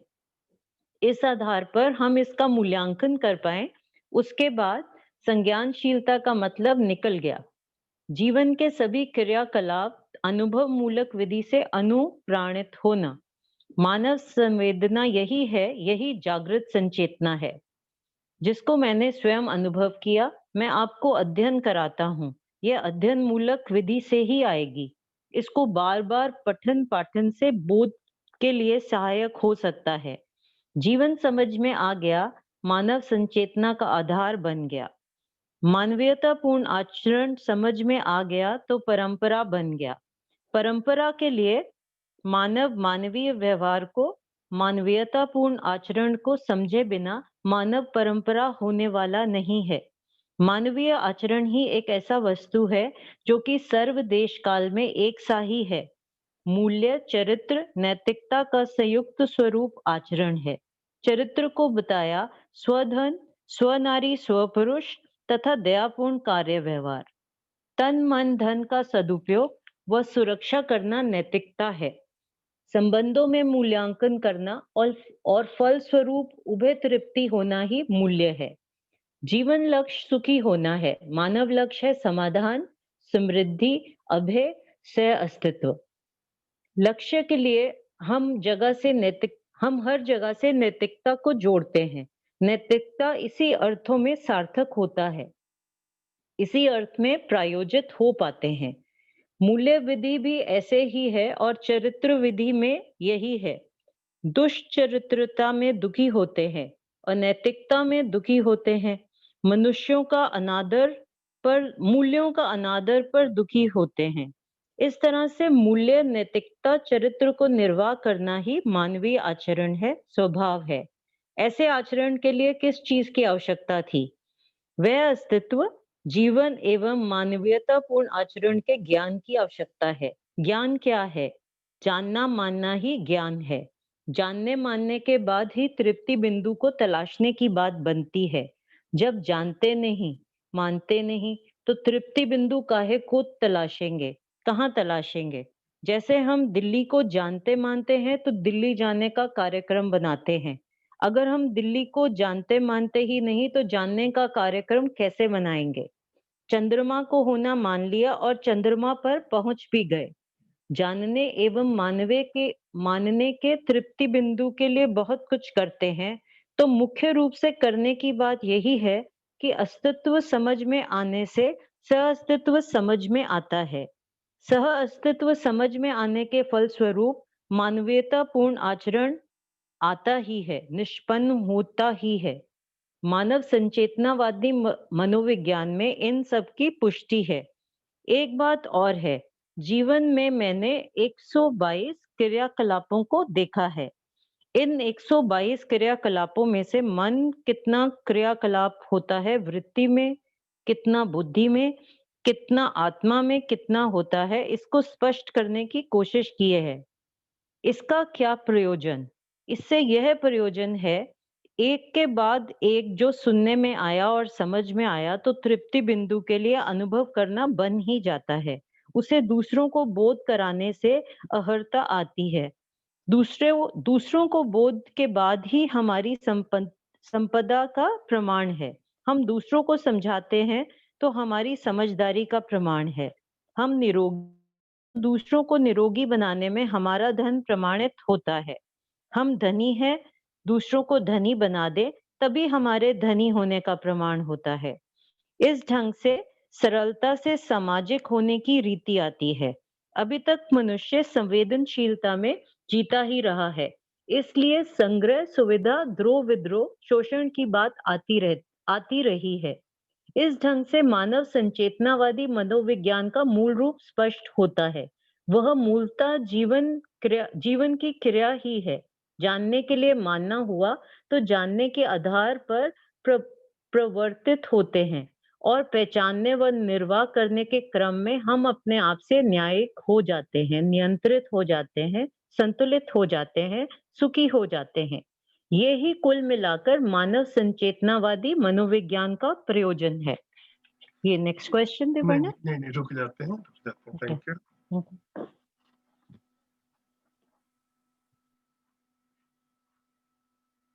बताइए जी।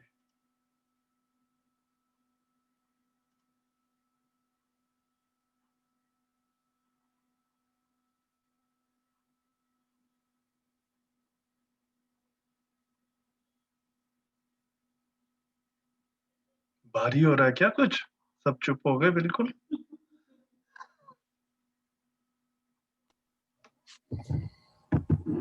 है तो भैया इजी, मगर कुछ लंबा हो जाता तो वो एक को पकड़ते फिर दूसरा वो छूट जाता है।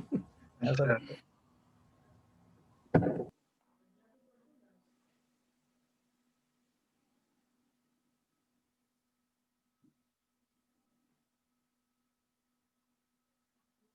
बताइए। मैं अपना एक उदाहरण बताता हूँ। हाँ भैया आप ही बताएं। महेश जी ने कहा है तो मुझे ध्यान आया है कि जैसे पहले तो जब मैं परिचय शिविर किया, पहला परिचय शिविर 2007 में हरिद्वार में, तो वहां पर सारी किताबें थी, तो मैं पूरी की पूरी 15-12 किताबें लेके चला आया कि अब हम इसको पढ़ के समझ लेंगे भैया। मतलब 8 दिन सोम भाई बोले हैं और उसी किताबों से ही बोले होंगे और किताब में लिखा है ये समझ लेंगे। तो लेके चले आए, फिर पढ़ना शुरू किए, तो पहले अनुभव दर्शन पढ़ डाले क्योंकि पतली किताब थी तो ऐसे ही करते करते बाद में जब अध्ययन शिविर का बाकायदे व्यवस्थित अध्ययन करने के लिए 2009 में जाना हुआ, तो फिर हमने जीवन विद्या एक परिचय पढ़ा। ट्रेन में जाते जाते, ट्रेन में यात्रा कर रहे थे, 24 घंटे की यात्रा है गोरखपुर से रायपुर, तो ट्रेन में ही मैं उसको फिर से एक बार पढ़ लिया। और वहां जो पहला अध्ययन शिविर था वो मानव व्यवहार दर्शन का था। फिर जब 20 दिन बाद वहां से लौट रहे थे घर के लिए, क्योंकि फिर 10 दिन बाद जाना था, तो फिर जीवन विद्या एक परिचय ही पढ़ लिए। फिर गए तो कर्म दर्शन का अध्ययन था, फिर जाते जाते हमने फिर जीवन विद्या एक परिचय पढ़ा, लौटते समय फिर जीवन विद्या। मतलब हमें लगता था कि जब भी हमको अध्ययन के लिए अपनी गति बनानी है तो जीवन विद्या एक परिचय पढ़ लो, फिर कोई भी किताब पढ़ने से गति बन जाएगी तो ऐसा मैं कर्मकांड बहुत किया और मुझे लगा कि ये मेरे लिए बहुत अच्छा रहा कि कोई भी पुस्तक पढ़ने के पहले एक बार जीवन विद्या एक परिचय जरूर पढ़ डालते थे। तो जैसे अभी महेश भाई ने कहा ना कि एक पकड़ रहे हैं छूट जा रहा है, तो भैया किताब तो आपके पास है, इसको पढ़ते रहिए। जब जब मन करे तब तो पढ़ते रहिए। ये वास्तव में अपनी गति बनाने के लिए सबसे अच्छी किताब है ये।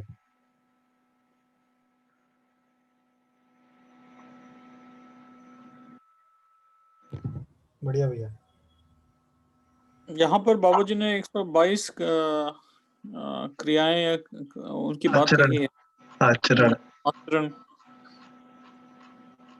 तो ये कुछ मुझे लगता है नया अभी तक शायद इतना खुल के नहीं आया था कि ये क्या है क्रियाकलाप। हाँ, क्योंकि मानव संचेतनावादी मनोविज्ञान पुस्तक का उन्होंने उल्लेख किया है। उस मानव संचेतनावादी मनोविज्ञान में जो मन, वृत्ति, चित्त, बुद्धि, आत्मा जो शब्द प्रयोग किया गया है जीवन क्रिया के लिए, जो अक्षय बल के रूप में, तो इनमें होने वाली क्रियाएं कुल 122 हैं। जैसे मन के स्तर पे जो है वो 32 स्थिति में है और 32 गति में है, 64 है। मतलब अभी मैं संख्या केवल बोल रहा हूँ। जी। वृत्ति के स्तर पे जो है वो 16 स्थिति में, 18 स्थिति में और 18 गति में, तो 36 है। और चित्त के स्तर पर 8 स्थिति में और 8 गति में 16 है। और बुद्धि के स्तर पर जो है 2 स्थिति में और 2 गति में 4 है। और आत्मा एक अकेले मध्यस्थ है। तो इसको पूरा अगर कैलकुलेट करेंगे तो 122 आता है। और मानव संचेतनावादी मनोविज्ञान जो पुस्तक है उसमें इन्हीं 122 क्रियाकलाप का बाकायदे विस्तृत वर्णन है। उसी का उल्लेख बाबा जी ने यहाँ किया। आगे लिख भी रहे हैं, वृत्ति में कितना, बुद्धि में कितना, आत्मा में कितना होता है। तो इन 122 जो भी हम कुछ कर रहे हैं अपनी लाइफ में, वो इन 122 के ही अंतर्गत चीजें मतलब हो रही हैं। बिल्कुल एक्चुअली बिल्कुल। तो ये चीज बाबा जी ने अनुभव से निकाले या कोई रिसर्च वगैरह हुई, मतलब इस पर थोड़ा सा। हाँ, जो अनुभव संपन्नता, जब सत्ता में संपृक्तता का अनुभव हुआ जी, उसके बाद स्पष्टतः मन की क्रिया, वृत्ति की क्रिया, चित्त की क्रिया, बुद्धि की क्रिया को जो उन्होंने देखा, बहुत समय लगा ना, 10-12 साल। जैसे अनुभव के बाद 10-12 साल वो बोलते भी हैं कि अनुभव तो मुझे संपृक्तता का हुआ, उसके बाद मैंने संयम क्रिया लगातार जो किया, तो एक तरह से मतलब अगर अगर कहें तो अध्ययन विधि से ही मैंने बाकी की स्पष्टता पाई है। तो 10 साल, 12 साल, 15 साल तक जो है इसको देखने में, फिर वृत्ति की क्रियाओं को, बुद्धि की क्रियाओं को और सबको कर जी, उन्होंने देखा है। और देखना मतलब समझना, देखना मतलब इंद्रियों की पकड़ में आती भी नहीं है ये। तो उन्होंने जो जी। हाँ, उन्होंने जो समझा है, अपने अंदर क्रिया को जिस प्रकार से समझा है, उसको उन्होंने यहाँ पर मानव संचेतनावादी मनोविज्ञान में बाकायदे उसका अध्ययन कराते हैं 122 का। तो जो मेन स्ट्रीम जो साइकोलॉजी है, इसमें भी क्या इस तरह की क्रियाओं के बारे में बातचीत हुई है, इस तरह के नहीं, इमोशंस या जो भी हैं? क्योंकि जो मेन स्ट्रीम साइकोलॉजी है वो शरीर और मानती है और मन को मानती है, माइंड को मानती है, और माइंड को शरीर का हिस्सा मानती है। ठीक है, तो उनका पूरा का पूरा अध्ययन जो है वो जीवन को क्योंकि अलग इकाई के रूप में नहीं मानती, और 10 क्रियाओं के रूप में, इच्छा, विचार, आशा के रूप में, ये सब चीजें तो वहाँ शब्द ही नहीं है, भाषा नहीं है। वहां पर जो है व्यवहार के आधार पे मनोविज्ञान है। पूरा का पूरा जो मनोविज्ञान आप पढ़ेंगे तो उसमें व्यवहार के आधार पर सारा का सारा मनोविज्ञान है। जैसे उसमें जो कंटेंट आते हैं वो एक इंटेलिजेंस आता है, फिर क्रिएटिविटी आती है, फिर इसमें मतलब किशोरावस्था में कैसे कैसे डेवलप होता है, फिर बाल्यावस्था में कैसे, तो ये सारी चीजें, फिर उसमें व्यवहार में कैसे बदलाव होता है। तो व्यवहार के आधार पे वहां पर माइंड को समझा गया है। और ज्यादातर प्रयोग जो हुए हैं, थांडाई के प्रयोग हुए हैं, पावलव के हुए हैं। आप देखेंगे तो मतलब वो कबूतर के ऊपर, बंदर के ऊपर और चिंपैंजी के ऊपर सारे प्रयोग हुए हैं, चूहे के ऊपर हुए हैं। और उसके आधार पे मानव को मतलब उसमें फिट किया गया है। तो वहाँ ये नहीं है भैया। तो क्या हम ये माने कि जो हमारे पास जो अवेलेबल रिसोर्सेज हैं, जहाँ पे कि जीवन की परिकल्पना है ही नहीं, तो उसमें हम इन चीजों को नहीं, मतलब अगर कोई चाहे आज की डेट में इस पर शोध करना, तो वो नहीं कर पाएगा? हाँ, उसकी सिनॉप्सिस अभी तो मतलब कुछ जगहों पे तो एक्सेप्ट हो सकती है, सब जगह पे एक्सेप्ट नहीं होगी। क्योंकि क्या होता है ना, आप तो रिसर्च के एरिया में जानते ही हैं कि वहाँ पर 2-3 चीजें बहुत जरूरी होती हैं देना अपने सिनॉप्सिस में। पहले तो उपलब्ध साहित्य का सर्वेक्षण कि कहाँ-कहाँ से आपको ये इन चीजों की जानकारी मिली, और उसमें उसमें नॉलेज गैप कहाँ मिला जिस पे आप अब रिसर्च करना चाहते हैं। तो या तो कोई ऐसी सिनॉप्सिस बनाए कि जो मेरे अंदर जो ये चीजें आती हैं और मैंने जो उपलब्ध साहित्य है उसमें ये चीजें देखी हैं, और मेरा जो देखना हुआ और जो साहित्य देखना उसमें ये गैप है, इसलिए मैं इस पर रिसर्च करना चाहता हूँ। और मुझे मध्यस्थ दर्शन सहअस्तित्ववाद में ये संभावना दिखी है, इसलिए मैं इस पर रिसर्च करना चाहता हूँ। तो गाइड भी तैयार हो जाए इस पर, संस्था भी तैयार हो जाए, व्यक्ति भी तैयार हो जाए तो कर सकता है। जी, जी। Thank you.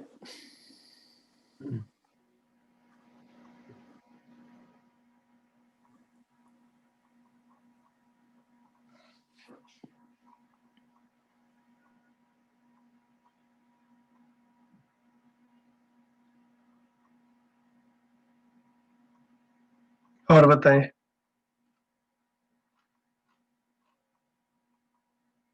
जैसे अभी मेडिकल साइंस भी पूरी तरह से शरीर को ही सत्य मानता है, और मेरी जो डॉक्टरों से बात हुई है कि जब मरता है आदमी तो क्या होता है, तो बोले एक वाइटल फ्लूइड होता है ब्रेन के अंदर, वो जब मतलब एक तरह से विषम क्रिया में आ जाता है, मतलब वो जब खराब हो जाता है या निकल जाता है तो बॉडी डेड हो जाती है। तो उसके बाद जो है सारा संकेत और सब चीजें पहुंचना बंद हो जाता है, जिसके कारण हार्ट और सब चीजें ऑर्गन काम करना बंद कर देते हैं। तो उनका भी यही कहना है कि शरीर ही सब कुछ है, और शरीर के अंदर ही एक वाइटल फ्लूइड बोलते हैं उसको, जो कि निकल जाता है या मतलब डिसइंटीग्रेट हो जाता है, उसके कारण शरीर फिर काम करना बंद कर देती है। तो मेरा विचार ये था कि अगर लेट्स से हमारा काम है कि हम इस फिलॉसफी को और ज़्यादा इसका प्रचार प्रसार करें, तो क्या हमें इस तरह के इस तरह की मतलब जो जो रिसर्च अभी आपने जो बात कही उस पर भी फोकस करना चाहिए, या डिफरेंट डिफरेंट जो रिसर्च इंस्टीट्यूट्स हैं उनमें देखा जाए कि कोई इसमें इंटरेस्ट हो किसी को, और मतलब इसको उसको किया जाए उस तरीके से। इस पर कभी आप लोगों के बीच में बातचीत हुई? हाँ, अभी तो शिक्षा को लेकर के रिसर्च हो रहे हैं कि चेतना विकास मूल्य शिक्षा एक शिक्षा का विकल्प हो सकता है। इस पे एक रिसर्च जो है वो IASC डीम्ड यूनिवर्सिटी सरदार शहर ने कराया भी है, उनको हिना चावड़ा बहन को सुरेंद्र पाठक जी ने कराया है। और अभी बहुत सारे जगहों पे कुछ-कुछ कोर्स, जैसे दिल्ली में अंबेडकर यूनिवर्सिटी में एक पीजी डिप्लोमा कोर्स के रूप में इसको ला रहे हैं। फिर धीरे-धीरे हो सकता है सरदार शहर में एमए भी इस पे करा रहे हैं मध्यस्थ दर्शन के ऊपर। तो जो एमए करेगा उस सब्जेक्ट से करेगा तो उसी में रिसर्च भी करेगा। तो बहुत जी, जगहों पे, हाँ, बहुत जगहों पे चालू है, मतलब जारी है। लेकिन अभी क्या है ना, लोग खड़े हो ना, रिसर्च कराएगा कौन? तो ऐसा व्यक्ति उस संस्थान में होना चाहिए। तो ये सब चीज़ें, हाँ, तो अभी लोग खड़ा होने का जैसे कोई भी दर्शन को आप देखेंगे तो उसको दर्शन को धरातल में आने पे 100-200 साल लगा है।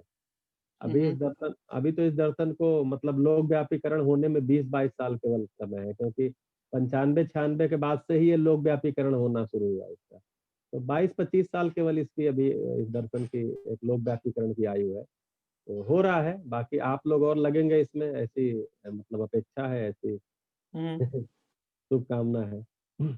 जी। तो लोग खड़े हो जाएँ, एक कहीं परंपरा शुरू हो जाए, कहीं ज़्यादा से ज़्यादा लोग मल्टीप्लाई होना शुरू हो जाएँ। जी। धन्यवाद।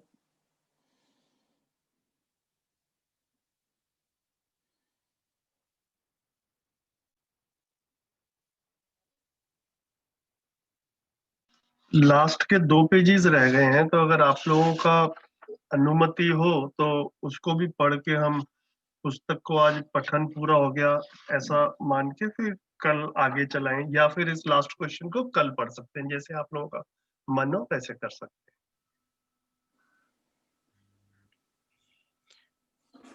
पढ़ लेते हैं, पढ़ लेते आई हैं भैया। थिंक फ्लो है। हैं। बताइए कौन पढ़ेंगे? पढ़ो मैं। आप भी पढ़ोगे आज सारे? और कोई नहीं कह रहा नहीं तो नहीं, मौका दो, दीदी मौका दो। असल हाँ। बात आज जो है भाभी सोच रही हैं कि संजीव भैया बोल कम रहे हैं तो हम ही बोले। भैया कोई पक्षपात का आरोप भी ना लग जाए। नहीं नहीं, कोई भी पढ़ेगा, कोई भी बोल वैसे बहुत अच्छा आपका हिंदी का पठन बहुत अच्छा है। दो। भैया प्रैक्टिस कर रही हूँ है ना, इधर पे ये अच्छा एक वो मिल गया मुझे पढ़ने के लिए। जी। औरों को भी प्रैक्टिस करने दो, और लोगों का भी नहीं, मन हाँ, होगा। हाँ, प्लीज प्लीज। और किसी को प्रैक्टिस करनी है तो करें, बताइए। मैं पढ़ देता हूँ भैया। देव। ठीक है, पढ़िए पढ़िए भैया। ओके, प्रश्न। बाबा जी, आज धरती पर हजारों चिकित्सा पद्धतियां हैं, इतने मानवों का श्रम उसमें लगा है, इतना धन नियोजित होने के बाद भी मानव जाति का स्वास्थ्य आज भी बिगड़ा हुआ है। जितना धन लगाया जा रहा है, जितने यंत्रों का अनुसंधान किया जा रहा है, उसके बावजूद भी रोगों की संख्या बढ़ती जा रही है। नए नए रोग पैदा होते जा रहे हैं। पुरानी पद्धति से भी जैसा दावा किया जाता है वैसी उपलब्धि नहीं होती, और आधुनिक पद्धतियों से भी जो बात कही जाती है वो प्रमाणित नहीं होती। इस संबंध में आप जीवन विद्या से स्वास्थ्य संयम के आधार पर कैसे स्वास्थ्य को पहचानना चाहेंगे? उत्तर। आपने जो बोला यह प्रश्न कम ज्यादा सभी का है। इतना सब प्रयत्न विशेषज्ञता के लिए है, जबकि विशेषज्ञता एक भूत है, पिशाच की तरह है, वो सबको मार देता है। इसलिए हम जो कहते हैं हम विशेषज्ञ हैं, इसलिए हम जो कहते हैं वह सही है, ऐसा मान लेने के आधार पर सर्वाधिक अपराध हुआ। उसमें सबसे ज्यादा अपराध उन्हीं के ऊपर हुआ जो रोगी थे। रोगी जब अपनी तकलीफों को सुनाने लगता है तो डॉक्टर सुनना नहीं चाहते, वे रोगी को मशीन से सुनना चाहते हैं। मशीन से मनुष्य के दर्द को पहचानना होता नहीं। कुल मिलाकर मनुष्य ही मनुष्य के दर्द को सुन सकता है, पहचान सकता है। यह बात यंत्रों से होता नहीं, और हम रोग को पहचान नहीं पाते हैं। पहले जो कुछ लोग आयुर्वेद विधि से, यूनानी विधि से और विधियों से नाड़ी ज्ञान के आधार पर तकलीफों को पहचानने की कोशिश किए, वह सराहनीय है। वे नाड़ियों के द्वारा, नाड़ी के गति के द्वारा, दबाव के द्वारा, प्रवाह के द्वारा, खिंचाव के द्वारा, तनाव के द्वारा जो रोग को पहचानने की कोशिश की है वह सराहनीय है। शनैः शनैः कालांतर में यंत्र को देखकर उसकी कठिनता को स्वीकार करते हुए आदमी यंत्र की ओर दौड़ लिया। अब सब लोग यंत्र से ही बीमारी और दर्द सुनना चाहते हैं। यंत्र के आधार पर हम कुछ भी निर्णय लेते हैं, रोगी तृप्त होता नहीं, और रोग के मूल स्वरूप से चिकित्सक दूर ही रह जाता है। उसके लिए युक्ति, अनुसंधान, शोध करने की बात आती है, उसमें चूक हो ही जाती है, क्योंकि अनुकूलता प्रतिकूलता को जो शोध करना चाहिए वह बीमार के साथ वह चीज होता नहीं है। सारी विशेषज्ञता संग्रह सुविधा में फंस गई। मरीज को देखकर दवाई लिखने का 50 रुपए से लेकर 2000 रुपए तक लेते हैं। मैंने देखा है 50 रुपए लेकर जो दवाई लिखता है वही दवाई 2000 रुपए लेकर बड़े शहर का विशेषज्ञ लिखता है। यहाँ हमने इस बात को ध्यान दिलाया कि मनुष्य कैसा पागल हो गया है। ज्यादा पैसे लेने वाला ज्यादा अच्छा चिकित्सक है, ऐसा सोचता है, तो उस सीमा से अधिक उसमें अपेक्षा हो नहीं सकती। तीसरी बात, हम चिकित्सा में समग्रता के साथ कभी सोचे नहीं, अर्थात चिकित्सक बनने की सोचे ही नहीं, ऐसा प्रयत्न ही नहीं किया। चिकित्सा समग्रता का मतलब पहले स्वास्थ्य अथवा निरोग के बलाबल को पहचाना जाए। रोग के बलाबल को कैसे पहचानेंगे? नाड़ी से पहचानेंगे। नाड़ी में क्या पहचानेंगे? नाड़ी में ये बताएंगे, नाड़ी की गतियों की पहचान कर रोगों का साक्षात्कार करेंगे और लक्षणों से मिलाकर निश्चय करेंगे कि ये ही रोग है। उसका हम चिकित्सा करते हैं, सफल होता है तो हमारा समझना सही माना जाए, और यदि असफल होता है तो हमारा समझना गलत है। फिर यह शोध की बात बनता है। सब अभी की स्थिति में देखने को मिलता है, जो जैसा चिकित्सा करता है अपने को सही मानता है, सफल हो या असफल हो, हम सही चिकित्सा दिए हैं यही मानता है। इसके कारण हम प्राण संकट में फंस गए। तो पहले रोग को पहचानना, रोग के बलाबल को पहचानना, औषधियों को पहचानना, औषधियों के बलाबल को पहचानना, उनके योग संयोग को पहचानना, उसके अनुपान प्रयोग को पहचानना, रोगी की मानसिकता को पहचानना, उसके पथ्य परहेज को पहचानना, नियम संयम को पहचानना, फिर उपचार को पहचानना, ये सब एकत्रित होने से समग्र चिकित्सा है। औषधि योग से संपूर्ण चिकित्सा हो सकता है। मणि चिकित्सा किरण विकिरण की ही बात करता है। मंत्र चिकित्सा अपने मानसिक तरंग के ऊपर ज्यादा प्रभाव डालता है। केवल औषधि ही अधिक से अधिक रस क्रियाओं के साथ घुल करके रस परिवर्तन लाने में काम में आता है। रोगों को कैसे दूर करना है, शरीर व्यवस्था जितना जानता है उतना कोई डॉक्टर नहीं जानता है। शरीर को ठीक करने की ट्रेनिंग व्यवस्था शरीर व्यवस्था में ही निहित है। डॉक्टर तो शरीर के साथ जबरदस्ती करते हैं। चिकित्सक को क्या करना चाहिए? शरीर व्यवस्था को बलवती बनाने के लिए शरीर अवस्था के अनुकूल रस द्रव्यों को शरीर को देना चाहिए। यही चिकित्सक की खूबी है, यही महिमा है, यही उनका विवेक विज्ञान है। ऐसी चिकित्सा से हम पार पा सकते हैं। अतः चिकित्सा को विशेषज्ञता से निकालकर लोकव्यापी बनाना चाहिए। स्वास्थ्य का मतलब शरीर से होता है, संयम का मतलब मन से होता है। जो न्याय होता है, नियमित होता है, नियम के आधार पर होता है, नियंत्रण के आधार पर होता है, संतुलन के आधार पर होता है, यही संयम है।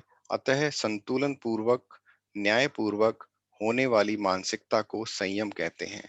उसकी क्या दवाई है? उसके लिए क्या किया जाए? उसके लिए समझदारी दवाई है। नासमझी से असंतुलन, मानसिक असंतुलन, समझदारी से संतुलन बहुत साधारण सूत्र है। समझदारी के अर्थ में संपूर्ण व्यवस्था है, संतुलन है। हरिहर।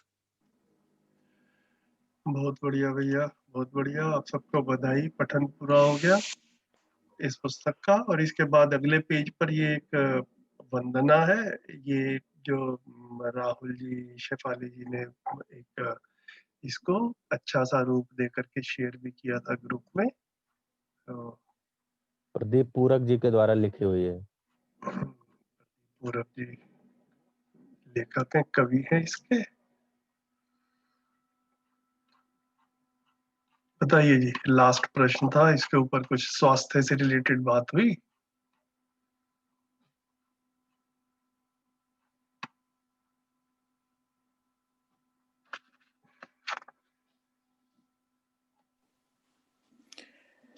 तो यहाँ पर चिकित्सा जो है वो विशेषज्ञ से हटाकर उसको एक कॉमन ट्रेंड के तौर पे रखने की बात कही है। और अगर हम अपने पुराने आयुर्वेद वगैरह को देखें तो जहाँ पर कि या फिर हम अपने घरों में जो हमारे जो जो छोटे मोटे जो पत्ते वगैरह होते हैं कभी, या इनसे भी जोड़कर हम देख सकते हैं इन चीज़ों को। तो आई थिंक हमारे कल्चर में ये चीज़ें रही हैं कहीं ना कहीं, लेकिन जब से एलोपैथी वगैरह स्टार्ट हुआ है तब से वो ट्रेंड चेंज हुआ। हाँ, बाबा जी यहाँ ये कह रहे हैं कि जब हम विशेषज्ञ सलाह लेने जाते हैं तो फिर हम दाएं हाथ में दर्द होता है तो उसका डॉक्टर अलग ढूंढते हैं, बाएं हाथ के दर्द का डॉक्टर अलग ढूंढते हैं। इस चक्कर में भागम भाग मचा हुआ है, जबकि स्वास्थ्य नितांत व्यक्तिगत मुद्दा है। स्वास्थ्य पहले तो खराब क्यों हुआ इसके बारे में कोई बात नहीं करता, कि हमारा आहार विहार को ठीक करना हो जिससे कि स्वास्थ्य मेरा ठीक ही रहे। बाकी कोई बीमारी किसी को हो ही सकती है, उसमें दिक्कत नहीं है। दूसरा इन्होंने जो कहा है ये जांच का, यंत्र के द्वारा जांचों का, तो एक्चुअल में जब आदमी बीमार होता है उस समय जांच होती है। तो जब आदमी बीमार हुआ है तो उसके अंदर शरीर में बहुत सारी एबनॉर्मेलिटी होती ही है। हमारे एक परिचित डॉक्टर है एलोपैथ के, तो हम मतलब हमारे परिवार में किसी को कोई बीमारी होती थी तो वो दवा-ववा देते थे और हम बोलते थे जाँच बोलते थे कि जब ठीक हो जाएगा उसके बाद जाँच कराएँगे, अगर नहीं ठीक होगा तो भी कराएँगे। तो जब ठीक हो गया तो जाँच के लिए बोले बोले अब क्या जाँच कराना है? तो वो बताते थे कि आपको वायरल फीवर अगर हुआ है और उस समय आप जाँच कराएँगे तो बहुत सारी एब्नॉर्मैलिटी आपके ब्लड में रहेंगी ही रहेंगी। तो लेकिन अब आपका शरीर एक डिसऑर्डर हुआ है ना, अब उसको पहले ऑर्डर में ला दिया जाए, उसके बाद जाँच की ज़रूरत पड़ती नहीं है। तो बहुत सारा जाँच जो है मतलब जाँच अनिवार्य देखिए क्या है पैथी चाहे वो आयुर्वेद हो, चाहे प्राकृतिक चिकित्सा हो, चाहे होम्योपैथी हो, चाहे एलोपैथी हो। इनके बीच में तालमेल की ज़रूरत है। पैथी खराब नहीं है, लेकिन आज के डेट में सबसे ज़्यादा शोषण एलोपैथी में है, इस बात को कह रहे हैं। क्योंकि उसमें ये विशेषज्ञता और यंत्र के चक्कर में आदमी काफ़ी फँस गया है। नहीं तो अगर पथ्य परहेज की बात एलोपैथ करता ही नहीं है। बाबा जी यहाँ बोल रहे हैं कि बिना पथ्य परहेज के, बिना अनुपान के, बिना रोग के बलाबल को पहचाने, बिना औषधि को पहचाने, औषधि के बलाबल को पहचाने, कोई भी दवाइयाँ दे देना और कोई पथ्य परहेज नहीं। तो आदमी जो शरीर का जो सेल्फ ऑटो रिपेयर सिस्टम है, तो सेल्फ ऑटो रिपेयर सिस्टम है आयुर्वेद क्या करता है? आयुर्वेद बीमारी को ठीक नहीं करता है, आयुर्वेद शरीर के सेल्फ रिपेयर सिस्टम को मजबूत करता है जिससे कि शरीर अपने को ठीक कर ले। एलोपैथ में क्या करते हैं? बीमारी को ठीक करते हैं, इसीलिए एलोपैथ में मैक्सिमम दवाएं ताउम्र चलती हैं।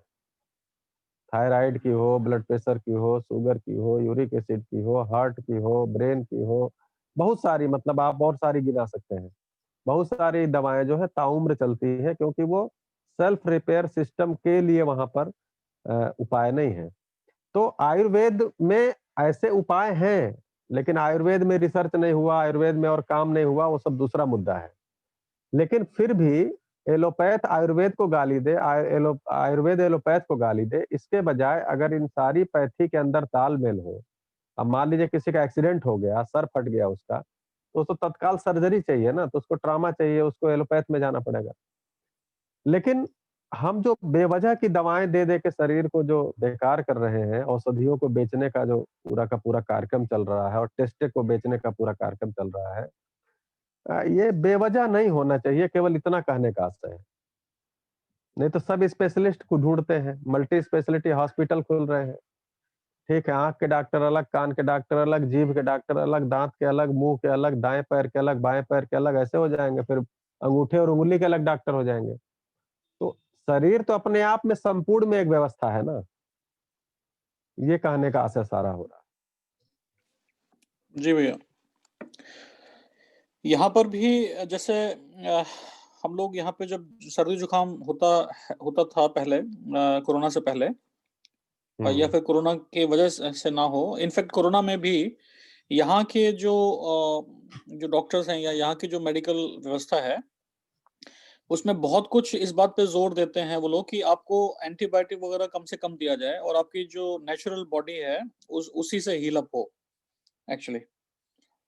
और जबकि हम वहाँ देख पा रहे हैं कि अगर आपको हल्की सी भी सर्दी खांसी जुकाम हुआ है तो सबसे पहले डॉक्टर जो है वो एंटीबायोटिक जो है रिकमेंड करता है।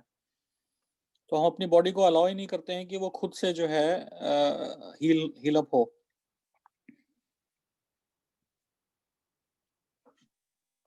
इसी बात को यहाँ कह रहे हैं कि बॉडी का सेल्फ रिपेयर सिस्टम को कैसे मजबूत किया जाए, बॉडी का सेल्फ रिपेयर, क्योंकि बॉडी का वही कह रहे हैं ना कि शरीर को ठीक करने का प्रशिक्षण शरीर के अंदर ही है, इस बात को भी कह रहे हैं।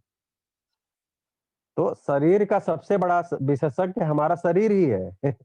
तो उसमें जो खासकर जो नाड़ी विद्या थी अब विलुप्त हो रही है धीरे धीरे। नाड़ी विद्या में वो चीजों को पकड़ लेते थे कि क्या चीज का असंतुलन है शरीर के अंदर, जिसके कारण इवन होम्योपैथी में जो एक बायोकेमिक चिकित्सा आती है, उसमें भी सुसलर ने क्या किया था कि एक स्वस्थ व्यक्ति जो जिसकी डेथ हुई थी, उसके शरीर को जला करके उसके राख का परीक्षण किया था उन्होंने। तो उसमें 12 तरह के साल्ट पाए गए थे, कैलकेरिया फास, कैलकेरिया सल्फ और ये काली फास, ऐसे करके सब नाम है उसके, मैग्नीशिया फास। तो 12 तरह के उसमें साल्ट पाए गए। तो वो बोलते थे सुसलर भी एक वो थे, मतलब एलोपैथिक चिकित्सक ही थे, होम्योपैथिक चिकित्सक थे या एलोपैथिक थे, मुझे ध्यान नहीं आ रहा है। तो उन्होंने उस देखा कि इन्हीं 12 में से कोई कमी होने से कोई मरीज होता है। तो फिर उसका उन्होंने रिसर्च किया कि क्या बीमारी हुई तो कौन-सा साल्ट दिया और ठीक हो गया। तो बोले यही 12 चीज़ें हैं, इन्हीं का असंतुलन होने से बीमारी हो जाती है। वैसे एलोपैथ में भी है कि वात, पित्त, कफ 3 चीज़ें हैं, इनमें से क्या बढ़ने घटने से असंतुलन होने से बीमारी हो जाती है। फिर उसका इलाज, उसका मतलब उसको संतुलित करने का कोई दवाई और पथ्य परहेज बता देते हैं। एलोपैथ चूँकि तेज़ी से लोगों को असर करता है इसलिए प्रचलन में ज़्यादा आ गया। असर करता है मतलब तत्काल राहत दे देता है, मोमेंटरी हैप्पीनेस। जी, जी।